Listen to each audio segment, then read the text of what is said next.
Hi, I'm Miss Freudenberger from second grade. I'm going to be reading Chapter 5, Kidnapped. The owlets were out of the nest too soon. Under normal conditions, they would have fluttered to the ground in mid-June and taken short flights to low limbs. There they would have sat while their parents fed them for another month, or until they could fly and hunt on their own. Their growth and skills were carefully timed to fit into the forest life.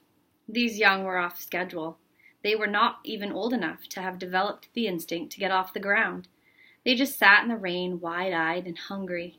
The big female owlet saw a dry shelter under an enormous log and hopped towards it.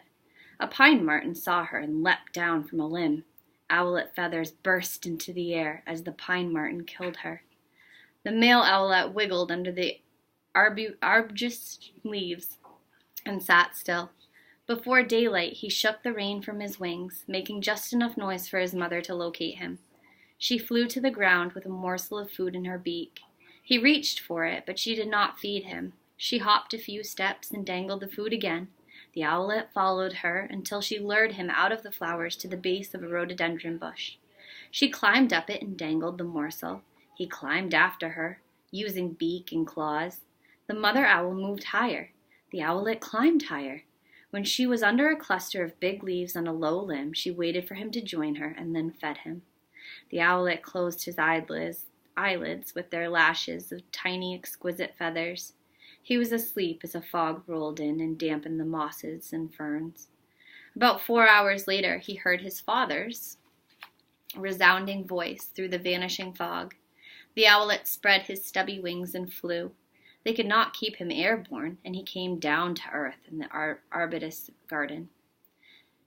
Head up, listening for his father, his eyes adapting to the light, he suddenly felt the ground shake. Turning his head, he looked up at Borden. "Hi," the startled boy said. "What are you doing here?"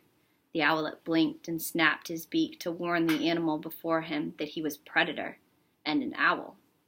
"You all alone?" Borden asked, searching the trees for his parents.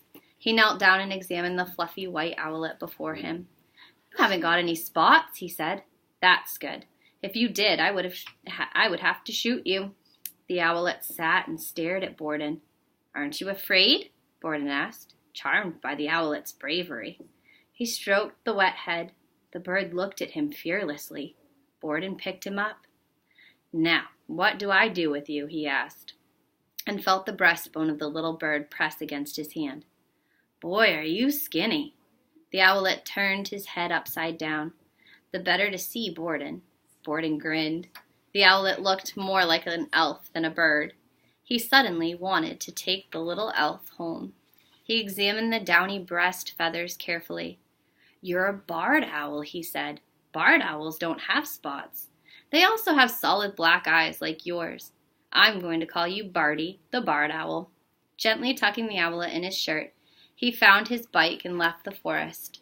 Barty, feeling the warmth of Borden's body, snuggled against him and rested. Together they went down the mountain.